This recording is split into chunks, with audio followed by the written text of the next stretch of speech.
బైబిల్కున్న పేరు పరిశుద్ధ గ్రంథం. పవిత్రత.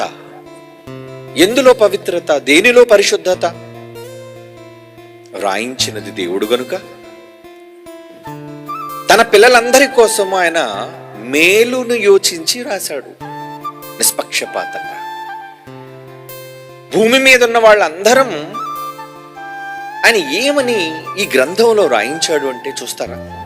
ఎఫెసీయులకు రాసిన పత్రిక 3వ అధ్యాయం 14వ వచనాన్ని మనం చూడగలిగితే, పరలోకమందును భూమి మీదను ఉన్న ప్రతి కుటుంబం, ఎనీ ఫ్యామిలీ, ప్రతి కుటుంబము ఏ తండ్రిని బట్టి కుటుంబం అని పిలువబడుచున్నదో, ఈ కుటుంబాలన్నిటికీ ఒక తండ్రి ఉన్నాడటండి. కుటుంబాలకు ఒకే తండ్రి.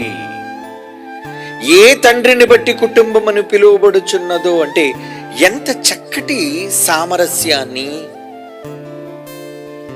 సమైక్యతను, ఒక చక్కటి కుటుంబ విలువలను బైబిల్ చెబుతుందో చూడండి.